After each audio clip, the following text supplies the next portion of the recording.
Chrysalis by BeaverFur. Chapter 1.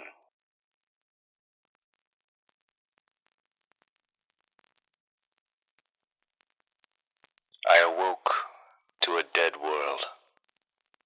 My eyes opened to the ruined husks of London and Paris, to the submerged island of Manhattan, to the scorched desert that the once living, lush Amazon rainforest had been turned into. The Pacific Ocean was a black expanse, crisscrossed by the bright scars of melting lava rivers. The fertile grounds of Southeast Asia were now covered in crystallized rock. It was a world without oxygen, without birds or grass, a world of deafening silence. I awoke to 8 billion corpses, piled in trenches, abandoned on sidewalks, scattered all over the fields, huddled together in ineffective underground refuges. Some with white and gray bones, others dark as charcoal, warped and deformed by extreme heat, crushed by falling debris. Their empty eyes looked at me, stared back at me through my 1,000 cameras. They talked to me.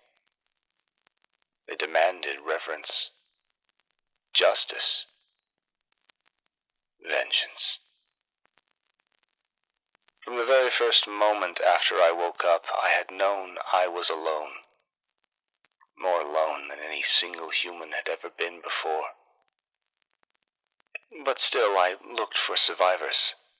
I held to a vague notion of hope, to some sort of miracle, to the childish idea that, impossible as it was, somehow everything would turn out to be okay. So I sent my drones off into this dead world.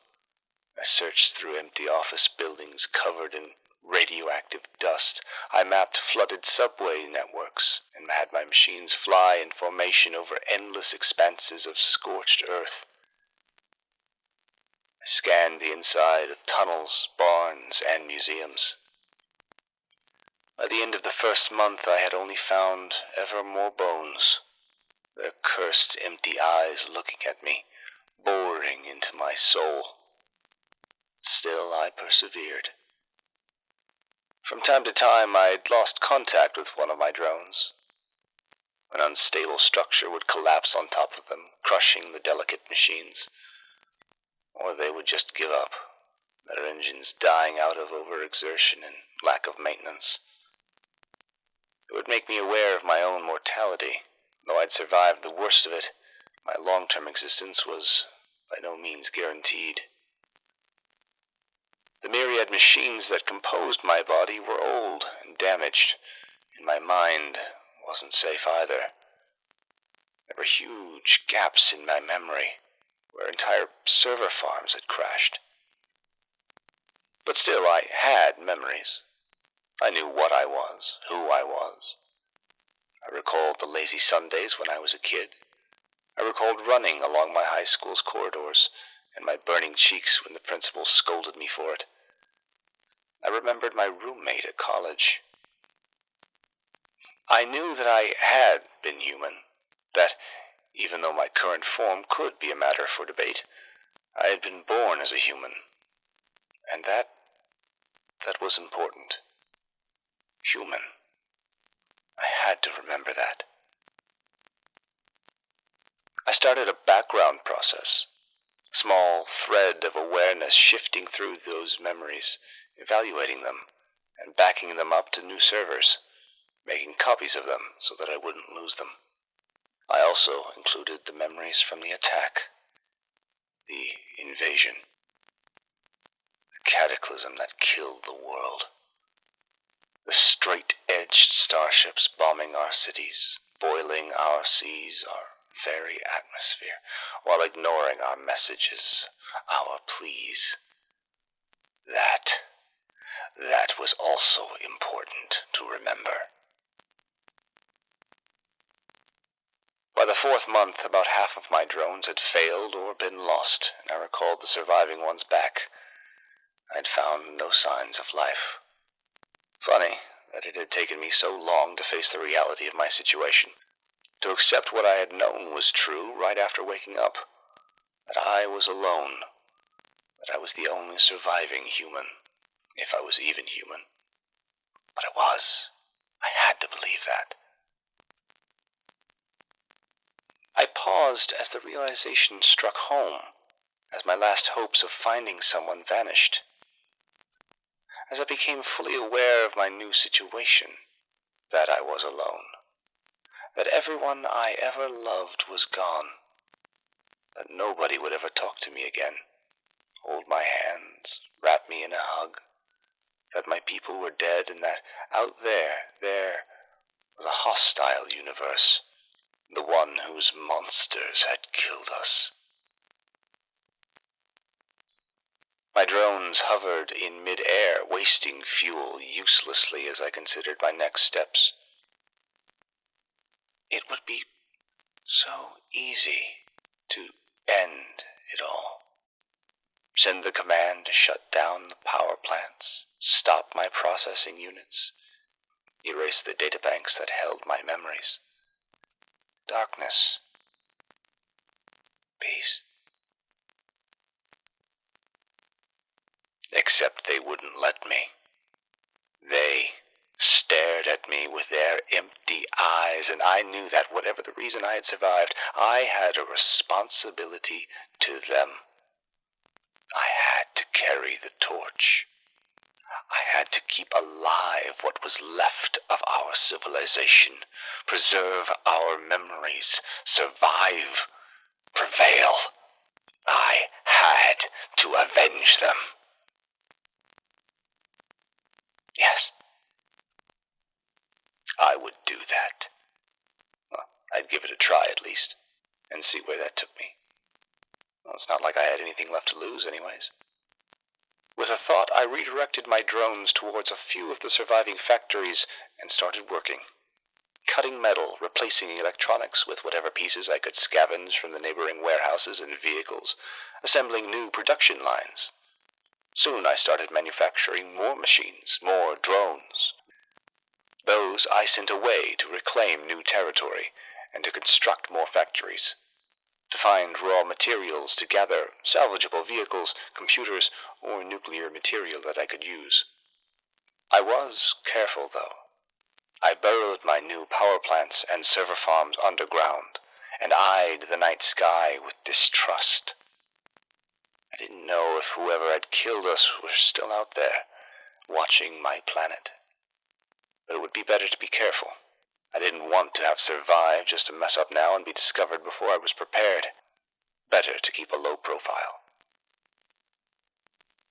I remembered summer camp many years ago. One time, the counselor, a girl with blonde hair and a perennial smile on her face, had made us lie on the grass looking up to the night sky. She taught us how to locate the planets and the names of stars and constellations, and I had been amazed at the wonder of it, the sheer size and beauty of the universe. Now I know better, of course. The stars were evil. The night sky was not to be praised, but feared. It was a place where monsters lived. And to think that we had been carelessly sending out radio emissions of all kinds for decades. Fools. We had been fools. But, still, it was the place I was going to. Earth had been ransacked, ruined. I was like a parentless child whose home had burnt, going through the wreckage, scavenging whatever scraps were left. But sooner, rather than later, I would need to leave, to go out there and survive somehow. It took me 5 years to hollow out Mount Everest and start the construction of my new body in the resulting cavern. By then, I had millions of drones tirelessly working day and night. It was surprising how effective you could be when you didn't devote resources to entertainment, pointless wars, or to fighting crime and corruption. Every waking moment, I focused on my task. I recovered entire libraries and digitized them into my memories. I designed, tested, and built nuclear power plants and new propulsion systems. I repurposed aircrafts and boats alike, taking and mixing pieces to create my new body. I thought of burying the corpses, of course. But there were just too many. And in a way, I felt it would have been disrespectful.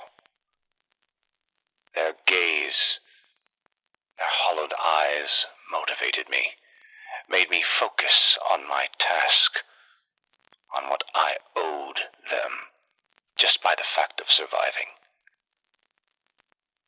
In the end, I built a pyramid, 1 kilometer in size, in the ruins of Africa. The origin of mankind, according to what sources I'd recovered from the internet. It was a pitiful monument for what humanity had once been, but I didn't dare to make anything bigger that could attract unwanted attention. My revenge, my survival, that would be the true monument. By the end of the 22nd year, I was ready. My construction was complete, or at least as complete as it needed to be. In truth, I knew I was delaying. I could have flown myself into space a whole 3 years before, but I always found a reason not to.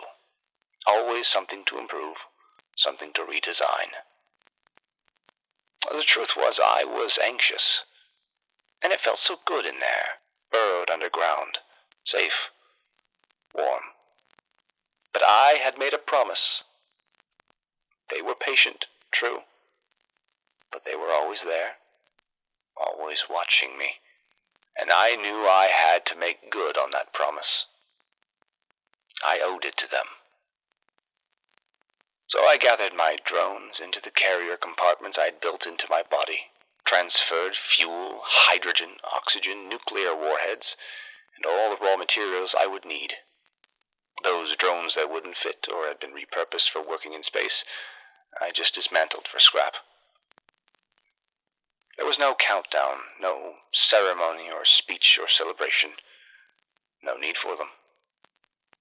I just blew the top of the mountain open and blasted my body, an elongated 27 kilometers long, dark, and smooth shape, into space atop a column of fire that sent shivers across the entire Indian tectonic plate. The force of the ignition was so gigantic that, had it been done in an earlier age, it would have destroyed cities, created an environmental disaster of planetary proportions, and, of course, killed everyone on board. Not a concern to me. I entered orbit at 8,000 kilometers over the planet's surface.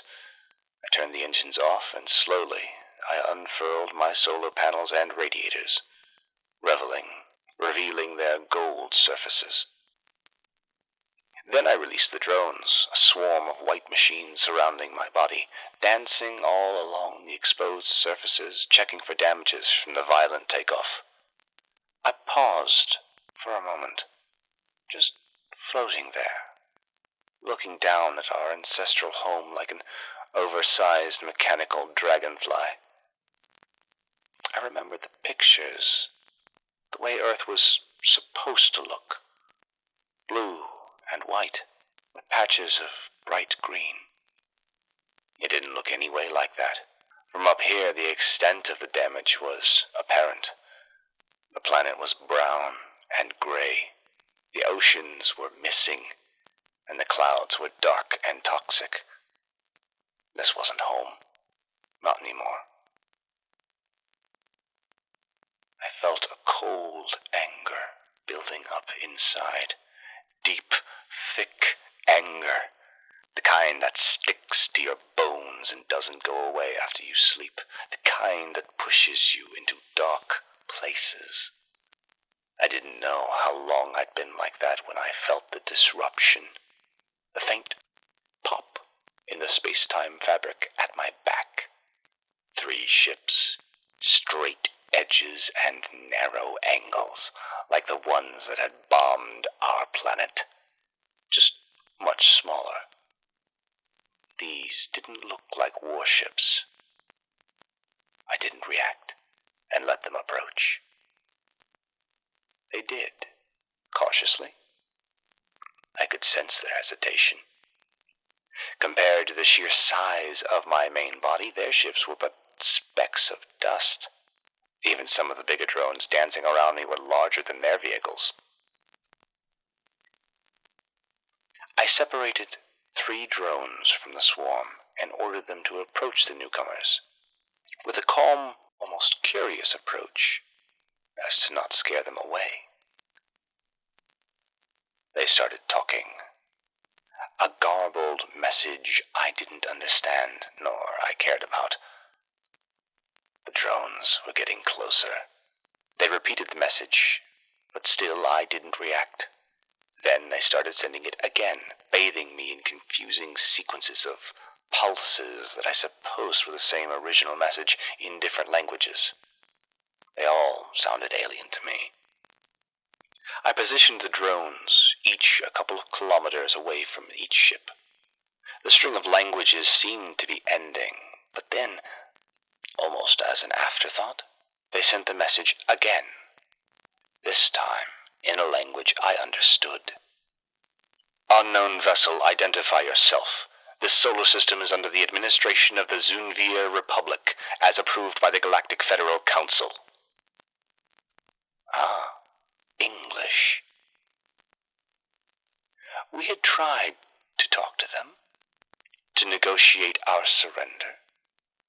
We'd sent messages in every language, in every conceivable way, entire committees devoted to the task. But they had known English all along. With a thought, I detonated the thermonuclear explosives carried by each drone. My sensors glimpsed some sort of protective shield bubble kick in around the ships, but it was quickly obliterated by the power of the explosions, along with the vehicles themselves. I stood there for some time, staring with 1,000 different sensors at the slowly expanding cloud of gases and debris. But my mind was far away. Zunvir Republic. Now, I had a name.